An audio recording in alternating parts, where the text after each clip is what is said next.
Hi hello ನಮಸ್ತೆ Shri Kannada YouTube ಚಾನಲ್ಗೆ ಸ್ವಾಗತ.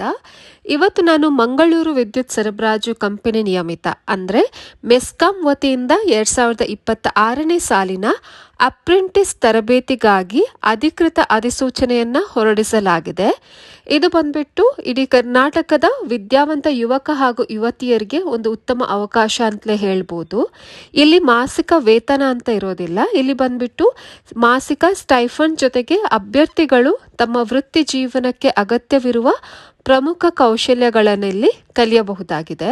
ಇದರದ್ದು ಕಂಪ್ಲೀಟ್ ಮಾಹಿತಿಯನ್ನು ನಾನು ತಿಳಿಸಿಕೊಡ್ತಾ ಇದ್ದೀನಿ. ಯಾರೂ ಇನ್ನು ನನ್ನ ಚಾನಲ್ನ ಸಬ್ಸ್ಕ್ರೈಬ್ ಮಾಡಿಲ್ಲ, ದಯವಿಟ್ಟು ಚಾನಲ್ನ ಸಬ್ಸ್ಕ್ರೈಬ್ ಮಾಡಿ ಹಾಗೂ ವಿಡಿಯೋನ ಕೊನೆ ತನಕ ನೋಡಿ. ಇನ್ನು ಉದ್ಯೋಗದ ವಿವರಗಳನ್ನು ನೋಡ್ಕೊಳ್ಳೋಣ. ಮಂಗಳೂರು ವಿದ್ಯುತ್ ಸರಬರಾಜು ಕಂಪನಿಯಲ್ಲಿ ಖಾಲಿ ಇರುವಂತಹ ಅಪ್ರೆಂಟಿಸ್ ಹುದ್ದೆಗಳ ನೇಮಕಾತಿಗೆ ಸಂಬಂಧಿಸಿದ ಪ್ರಮುಖ ಮಾಹಿತಿಯನ್ನು ತಿಳಿಸಿಕೊಡ್ತಾ ಇದ್ದೀನಿ. ಮೊದಲನೆಯದಾಗಿ ನೇಮಕಾತಿಯ ಸಂಸ್ಥೆಯ ಹೆಸರು ಬಂದು ಮಂಗಳೂರು ವಿದ್ಯುತ್ ಸರಬರಾಜು ಕಂಪನಿ ನಿಯಮಿತ ಮೆಸ್ಕಾಂ. ಹುದ್ದೆಯ ಹೆಸರು ಬಂದು ಗ್ರಾಜ್ಯುಯೇಟ್ ಅಪ್ರೆಂಟಿಸ್, ಟೆಕ್ನಿಷಿಯನ್ ಅಪ್ರೆಂಟಿಸ್ ಡಿಪ್ಲೊಮಾದಲ್ಲಿ ಮತ್ತು ಜನರಲ್ ಸ್ಟ್ರೀಮ್ ಪದವೀಧರ ಅಪ್ರೆಂಟಿಸ್. ಇದಿಷ್ಟು ಬಂದ್ಬಿಟ್ಟು ಹುದ್ದೆಗಳ ಹೆಸರು. ಹಾಗೂ ಹುದ್ದೆಗಳ ಸಂಖ್ಯೆ ನೋಡೋದಾದ್ರೆ ಟೋಟಲ್ ಆಗಿ ಇಲ್ಲಿ 140 ಹುದ್ದೆಗಳ ಅಧಿಸೂಚನೆಯನ್ನು ಕರೆದಿರುವಂಥದ್ದು. ಅದರಲ್ಲಿ 70 ಗ್ರಾಜ್ಯುಯೇಟ್, 65 ಡಿಪ್ಲೊಮೊ ಹಾಗೂ 5 ಜನರಲ್ ಪದವಿ ಹೊಂದಿರುವಂತಹ ಅಭ್ಯರ್ಥಿಗಳಿಗೆ ಇದನ್ನ ಕರೆದಿರುವಂಥದ್ದು. ಇನ್ನು ಉದ್ಯೋಗ ಸ್ಥಳ ಎಲ್ಲಿಂತ ನೋಡೋದಾದ್ರೆ ಉದ್ಯೋಗ ಸ್ಥಳ ಬಂದ್ಬಿಟ್ಟು ಕರ್ನಾಟಕ ಮಂಗಳೂರಿನಲ್ಲಿ ಇರುತ್ತದೆ. ಮಂಗಳೂರು ಬಂದ್ಬಿಟ್ಟು ಉದ್ಯೋಗ ಸ್ಥಳ ಇರುತ್ತದೆ. ಹಾಗೂ ಇದು ಮಂಗಳೂರಿನ ಅಭ್ಯರ್ಥಿಗಳಿಗೆ ಒಂದು ಒಳ್ಳೆ ಆಪರ್ಚುನಿಟಿ ಅಂತ ಹೇಳ್ಬೋದು. ಹಾಗೂ ಈ ಹುದ್ದೆಗೆ ಕರ್ನಾಟಕಾದ್ಯಂತ ಯಾರು ಬೇಕಾದರೂ ಅರ್ಜಿಯನ್ನು ಸಲ್ಲಿಸಬಹುದು. ಅದಾದ್ಮೇಲೆ ಅರ್ಜಿ ಸಲ್ಲಿಸುವ ಬಗ್ಗೆ ನೋಡೋದಾದ್ರೆ national apprenticeship training scheme NATS portal ಮೂಲಕ ಆನ್ಲೈನಲ್ಲಿ ನೀವು ಅರ್ಜಿಯನ್ನು ಸಲ್ಲಿಸಬೇಕಾಗತ್ತೆ. ಆ ಪೋರ್ಟಲ್ ಇದ್ದು ನಾನು ಲಿಂಕ್ನ ಡಿಸ್ಕ್ರಿಪ್ಷನ್ ಬಾಕ್ಸಲ್ಲಿ ಕೊಟ್ಟಿರ್ತೀನಿ. ಅಲ್ಲಿ ಡೈರೆಕ್ಟಾಗಿ ವಿಸಿಟ್ ಮಾಡಿ ನೀವು ಆನ್ಲೈನ್ ಮೂಲಕ ಅರ್ಜಿಯನ್ನು ಸಲ್ಲಿಸ್ಬೋದು. ಇನ್ನು ಹುದ್ದೆಗಳ ವಿವರಗಳನ್ನು ಡೀಟೇಲ್ ಆಗಿ ನೋಡ್ಕೊಳ್ಳೋಣ. ಮೊದಲನೇದಾಗಿ ಗ್ರಾಜ್ಯುಯೇಟ್ ಅಪ್ರೆಂಟಿಸ್ ಅಂದರೆ ಎಲೆಕ್ಟ್ರಿಕಲ್ ಆ್ಯಂಡ್ ಎಲೆಕ್ಟ್ರಾನಿಕ್ಸ್ ಇಂಜಿನಿಯರಿಂಗ್ ಅಲ್ಲಿ ಈ ವಿಭಾಗದಲ್ಲಿ ಟೋಟಲ್ ಆಗಿ 70 ಹುದ್ದೆಗಳು ಖಾಲಿ ಇರುವಂಥದ್ದು. ಇನ್ನು ಟೆಕ್ನಿಷಿಯನ್ ಅಂದರೆ diploma apprentice electrical and electronics engineering ಅಲ್ಲಿ ಈ ವಿಭಾಗದಲ್ಲಿ ಟೋಟಲ್ ಆಗಿ 65 ಹುದ್ದೆಗಳನ್ನು ಭರ್ತಿ ಮಾಡಲಾಗುತ್ತಿದೆ. ಹಾಗೂ ಜನರಲ್ ಸ್ಟ್ರೀಮ್ ಗ್ರಾಜ್ಯುಯೇಟ್ ಅಪ್ರೆಂಟಿಸ್ ಅಂದರೆ BA, BSc, BCom, BBA, BCA ಇಷ್ಟು ಪದವೀಧರರು ಈ ಒಂದು ಹುದ್ದೆಗೆ ಅರ್ಜಿಯನ್ನು ಸಲ್ಲಿಸಬಹುದು. ಈ ಹುದ್ದೆಯಲ್ಲಿ ಟೋಟಲ್ ಆಗಿ 5 ಹುದ್ದೆಗಳು ಲಭ್ಯವಿವೆ. ಟೋಟಲ್ ಆಗಿ 140 ಹುದ್ದೆಗಳು ಖಾಲಿ ಇರುವಂಥದ್ದು. ಅದರಲ್ಲಿ ಗ್ರಾಜ್ಯುಯೇಟ್ ಅಪ್ರೆಂಟಿಸ್ಗೆ 70 ಹುದ್ದೆಗಳು, ಟೆಕ್ನಿಷಿಯನ್ ಅಪ್ರೆಂಟಿಸ್ಗೆ 65 ಹುದ್ದೆಗಳು, ಜನರಲ್ ಸ್ಟ್ರೀಮ್ ಗ್ರಾಜ್ಯುಯೇಟ್ ಅಪ್ರೆಂಟಿಸ್ಗೆ 5 ಹುದ್ದೆಗಳು ಲಭ್ಯವಿವೆ. ಇನ್ನು ಈ ಹುದ್ದೆಗಳಿಗೆ ಅರ್ಜಿ ಸಲ್ಲಿಸಲು ವಿದ್ಯಾರ್ಹತೆ ಬಗ್ಗೆ ನೋಡೋದಾದ್ರೆ ಮೊದಲನೆಯದಾಗಿ ಅಭ್ಯರ್ಥಿಗಳು ಮಾನ್ಯತೆ ಪಡೆದ ವಿಶ್ವವಿದ್ಯಾಲಯ ಅಥವಾ ಸಂಸ್ಥೆಯಿಂದ ಇಂಜಿನಿಯರಿಂಗ್ ಅಥವಾ ತಂತ್ರಜ್ಞಾನದಲ್ಲಿ ಪದವಿಯನ್ನ ಪಡೆದಿರಬೇಕು. ಅಂದರೆ BE ಅಥವಾ BTech ಹೊಂದಿರಬೇಕು. ಮತ್ತು ಡಿಪ್ಲೊಮೊ ಅಭ್ಯರ್ಥಿಗಳು ರಾಜ್ಯ ತಾಂತ್ರಿಕ ಶಿಕ್ಷಣ ಮಂಡಳಿಯಿಂದ ಮಾನ್ಯತೆ ಪಡೆದ ಸಂಸ್ಥೆಯಲ್ಲಿ ಸಂಬಂಧಿತ ವಿಷಯದಲ್ಲಿ ಡಿಪ್ಲೊಮೊವನ್ನು ಪೂರೈಸಿರಬೇಕಾಗತ್ತೆ. ನೆಕ್ಸ್ಟು ಜನರಲ್ ಸ್ಟ್ರೀಮ್ ಅಭ್ಯರ್ಥಿಗಳು ಮಾನ್ಯತೆ ಪಡೆದ ವಿಶ್ವವಿದ್ಯಾಲಯದಿಂದ BA, BSc, BCom, BBA ಅಥವಾ BCA ಪದವಿಯನ್ನು ಹೊಂದಿರಬಹುದು. ಆ್ಯಂಡ್ ಮೇಯ್ನ್ ಆಗಿ ಇಲ್ಲಿ ನೋಡೋದಾದ್ರೆ ಅಭ್ಯರ್ಥಿಗಳು 2021, 2022, 2023, 2024 ಹಾಗೂ 2025ನೇ ಸಾಲಿನಲ್ಲಿ ಉತ್ತೀರ್ಣರಾಗಿರಬೇಕಾಗುತ್ತದೆ. ಇಲ್ಲಿ ಬಂದ್ಬಿಟ್ಟು 2021, 22, 23, 24, 25 ಸಾಲಿನಲ್ಲಿ ಯಾರ್ಯಾರು ಉತ್ತೀರ್ಣ ಆಗಿದ್ದಾರೋ ಅಂತ ಅಭ್ಯರ್ಥಿಗಳು ಈ ಒಂದು ಅರ್ಜಿ ಸಲ್ಲಿಸಬಹುದು. ಆ್ಯಂಡ್ ಮುಖ್ಯವಾಗಿ ಅರ್ಜಿದಾರರು ಕರ್ನಾಟಕ ರಾಜ್ಯದ ನಿವಾಸಿಗಳಾಗಿರಬೇಕು. ಸೊ ಅರ್ಜಿದಾರರು ಮೇನಾಗಿ ನೋಡ್ಕೊಬೇಕಾಗಿರೋದು ಕರ್ನಾಟಕ ರಾಜ್ಯದ ನಿವಾಸಿ ಆಗಿರಬೇಕಾಗತ್ತೆ. ಬಟ್ ಉದ್ಯೋಗ ಸ್ಥಳ ಬಂದ್ಬಿಟ್ಟು ಮಂಗಳೂರಲ್ಲಿ ಇರುತ್ತೆ.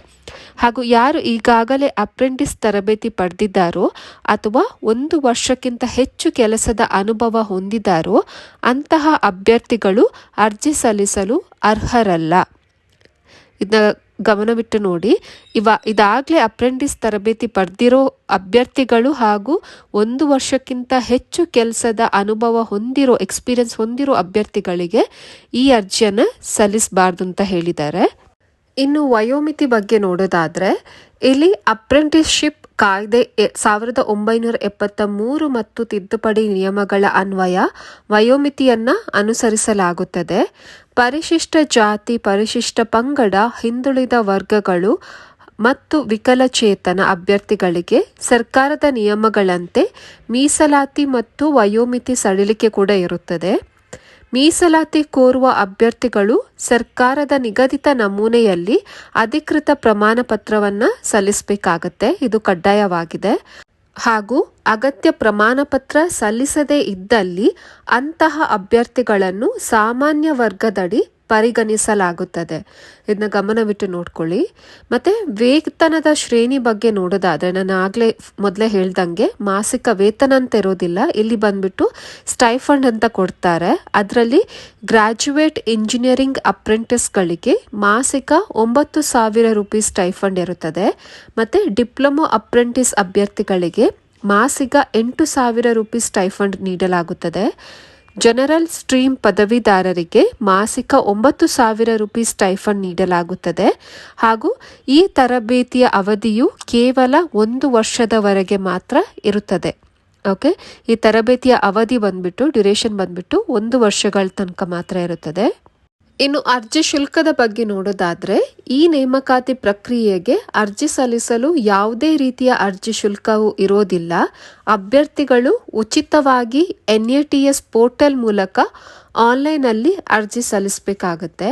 ಇನ್ನು ಅರ್ಜಿ ಸಲ್ಲಿಸುವ ವಿಧಾನ ಆನ್ಲೈನಲ್ಲಿ ಯಾವ ಥರ ಅರ್ಜಿ ಸಲ್ಲಿಸೋದು ಅಂತ ನೋಡೋದಾದ್ರೆ ಮೊದಲನೇದಾಗಿ ನೀವು https://nats.education.government.in ವಿಸಿಟ್ ಮಾಡಬೇಕಾಗತ್ತೆ. ಈ ಒಂದು ವೆಬ್ಸೈಟ್ಗೆ ಈ ಒಂದು NATS ಪೋರ್ಟಲ್ ಏನಿದೆ ಅಲ್ಲಿ ವಿಸಿಟ್ ಮಾಡಬೇಕಾಗತ್ತೆ. ಅಲ್ಲಿ ವಿಸಿಟ್ ಮಾಡಿದ ಮೇಲೆ ನಿಮಗೆ ಡೌನಲ್ಲಿ ಸ್ಟೂಡೆಂಟ್ ಅಂತ ವಿಭಾಗ ಏನು ಕಾಣಿಸುತ್ತೆ ಅದನ್ನು ಕ್ಲಿಕ್ ಮಾಡಿ ಮೊದಲು ರಿಜಿಸ್ಟ್ರೇಷನ್ ಮಾಡ್ಕೊಳ್ಬೇಕಾಗತ್ತೆ.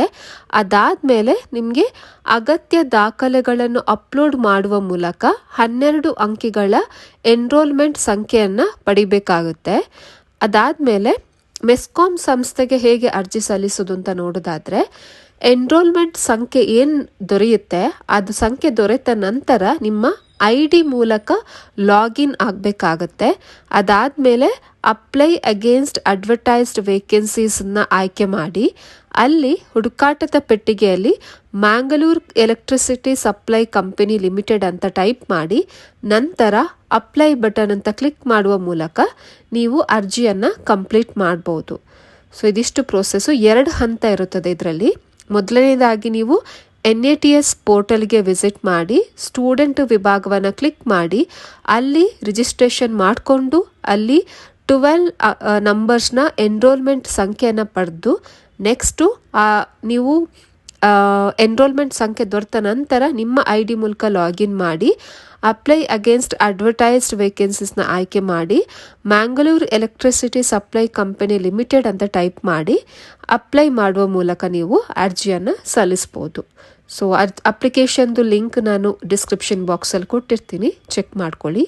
ಇನ್ನು ಆಯ್ಕೆಯ ವಿಧಾನ ನೋಡೋದಾದರೆ ಇಲ್ಲಿ ಅರ್ಹತಾ ಪರೀಕ್ಷೆಯಲ್ಲಿ ಪದವಿ ಅಥವಾ ಡಿಪ್ಲೊಮೊ ಅಭ್ಯರ್ಥಿಗಳು ಗಳಿಸಿದ ಅಂಕಗಳ ಶೇಕಡಾವಾರು ಆಧಾರದ ಮೇಲೆ ಶಾರ್ಟ್ ಲಿಸ್ಟ್ ತಯಾರಿಸಲಾಗುತ್ತದೆ. ಹಾಗೂ ಶಾರ್ಟ್ ಲಿಸ್ಟ್ ಆದ ಅಭ್ಯರ್ಥಿಗಳ ಪಟ್ಟಿಯನ್ನು ಪ್ರಕಟಿಸಿದ ನಂತರ ಅವರಿಗೆ ಇಮೇಲ್ ಮೂಲಕ ಮಾಹಿತಿಯನ್ನು ನೀಡಲಾಗುತ್ತದೆ. ಶಾರ್ಟ್ ಲಿಸ್ಟ್ ಆದವರು ಮಂಗಳೂರಿನ ಮೆಸ್ಕಾಂ HRD ಕೇಂದ್ರದಲ್ಲಿ ಏನೇನು ಡಾಕ್ಯುಮೆಂಟ್ಸ್ ಕೇಳಿದ್ದಾರೆ ಅದನ್ನ ಪರಿಶೀಲನೆಗೆ ಹಾಜರಾಗಬೇಕಾಗತ್ತೆ. ದಾಖಲೆ ಪರಿಶೀಲನೆಗೆ ಯಾವುದೇ ಪ್ರಯಾಣ ಭತ್ಯೆ ಅಥವಾ ದಿನಭತ್ಯೆ ನೀಡಲಾಗುವುದಿಲ್ಲ. ಅಂದರೆ ದಾಖಲೆ ಪರಿಶೀಲನೆಗೆ ನೀವೇನು ಅಲ್ಲಿ ತನಕ ಹೋಗ್ತೀರಾ ಮೆಸ್ಕಾಂ HRD ಕೇಂದ್ರಕ್ಕೆ, ಅದರದ್ದು ಯಾವುದೇ ರೀತಿಯ ಚಾರ್ಜಸ್ ಅವರು ನೀಡೋದಿಲ್ಲ. ನಿಮ್ಮ ಓನ್ ಖರ್ಚಲ್ಲಿ ನೀವು ಹೋಗಬೇಕಾಗತ್ತೆ. ಸೊ ಇದಿಷ್ಟು ಆಯ್ಕೆಯ ವಿಧಾನ. ಆ್ಯಂಡ್ ಸ್ವಲ್ಪ FAQsನು ಮೆನ್ಷನ್ ಮಾಡಿದ್ದೀನಿ ಇದರಲ್ಲಿ. ಮೊದಲನೇದಾಗಿ ಈ ಅಪ್ರೆಂಟಿಸ್ ತರಬೇತಿಯ ಅವಧಿ ಎಷ್ಟು ಅಂತ ಇರುತ್ತದೆ ಅಂತ ಕೇಳೋದಾದರೆ, ನೀವು ಅಪ್ರೆಂಟಿಸ್ ತರಬೇತಿಯ ಅವಧಿಯು ಒಟ್ಟು 1 ವರ್ಷ ಮಾತ್ರ ಇರುತ್ತದೆ. ಹಾಗೂ ಯಾವ ವರ್ಷದಲ್ಲಿ ಪದವಿ ಪಡೆದವರು ಅರ್ಜಿ ಸಲ್ಲಿಸಬಹುದು ಅಂತ ನೋಡೋದಾದರೆ 2021, 22, 23, 24, 25 ಸಾಲಿನಲ್ಲಿ ಉತ್ತೀರ್ಣ ಆದ ಅಭ್ಯರ್ಥಿಗಳು ಮಾತ್ರ ಇಲ್ಲಿ ಅರ್ಜಿಯನ್ನು ಸಲ್ಲಿಸಬಹುದು. ಹಾಗೂ ಅಪ್ರೆಂಟಿಸ್ ತರಬೇತಿ ಮುಗಿದ ಮೇಲೆ ಈ ಕೆಲಸ ಪರ್ಮನೆಂಟ್ ಆಗುತ್ತದ ಅಂತ ನೋಡೋದಾದರೆ, ಇದು ಪರ್ಮನೆಂಟ್ ಜಾಬ್ ಅಲ್ಲ. ತರಬೇತಿ ಮುಗಿದ ಮೇಲೆ ಮೆಸ್ಕಾಂ ಯಾವುದೇ ಕಾಯಂ ಉದ್ಯೋಗ ನೀಡುವ ಜವಾಬ್ದಾರಿಯನ್ನು ಹೊಂದಿರೋದಿಲ್ಲ. ಹಾಗೂ ದಾಖಲೆಗಳ ಪರಿಶೀಲನೆ ಎಲ್ಲಿ ನಡೆಯುತ್ತದೆ ಅಂತಂದರೆ, ಮಂಗಳೂರಿನ ಶಕ್ತಿನಗರದಲ್ಲಿರುವ ಗೋಪಾಲಕೃಷ್ಣ ದೇವಸ್ಥಾನದ ಸಮೀಪದಲ್ಲಿರುವ ಮೆಸ್ಕಾಂ HRD ಕೇಂದ್ರದಲ್ಲಿ ನಡೆಯುತ್ತದೆ. ಸೊ ಅರ್ಜಿ ಸಲ್ಲಿಸಲು ಕಡೆಯ ದಿನಾಂಕ ಯಾವುದು ಅಂತ ನೋಡೋದಾದರೆ, NATS ಪೋರ್ಟಲ್ನಲ್ಲಿ ಎನ್ರೋಲ್ ಆಗಲು 24/2/2026 ಮತ್ತು ಮೆಸ್ಕಾಂಗೆ ಅರ್ಜಿ ಸಲ್ಲಿಸಲು 2/3/2026 ಕೊನೆಯ ದಿನಾಂಕ ಆಗಿರುತ್ತದೆ. 24/2/2026 ಪೋರ್ಟಲ್ನಲ್ಲಿ ಎನ್ರೋಲ್ ಮಾಡಲು ಹಾಗೂ 2/3/2026 ಮೆಸ್ಕಾಂಗೆ ಅರ್ಜಿ ಸಲ್ಲಿಸಲು ಕೊನೆಯ ದಿನಾಂಕ. ಇದಿಷ್ಟು ಮಾಹಿತಿ. ಈ ಮಾಹಿತಿ ನಿಮಗೆ ಇಷ್ಟ ಆಗಿದೆ ಅಂತ ಅಂದ್ಕೊತೀನಿ. ಇಷ್ಟ ಆದಲ್ಲಿ ದಯವಿಟ್ಟು ಈ ವಿಡಿಯೋನ ಲೈಕ್ ಮಾಡಿ, ಶೇರ್ ಮಾಡಿ, ಕಮೆಂಟ್ ಮಾಡಿ, ಹಾಗೂ ನಿಮ್ಮ ಫ್ರೆಂಡ್ಸ್ ಆ್ಯಂಡ್ ಫ್ಯಾಮಿಲಿಗೂ ಶೇರ್ ಮಾಡಿ. ಯಾರಾದರೂ ಜಾಬ್ ನೋಡ್ತಾ ಇದ್ದಾರೆ ಅಥವಾ ಏನಾದರೂ ತರಬೇತಿ ಪಡೆಯೋ ಇಂಟ್ರೆಸ್ಟೆಡ್ ಅಭ್ಯರ್ಥಿಗಳು ಇದ್ದಾರೆ ಅಂತಂದರೆ. ಸೊ ಮುಂದಿನ ವಿಡಿಯೋದೊಂದಿಗೆ ಹೊಸ ಮಾಹಿತಿಯೊಂದಿಗೆ ಸಿಗುತ್ತೇನೆ. ಅಲ್ಲಿ ತನಕ ಧನ್ಯವಾದಗಳು.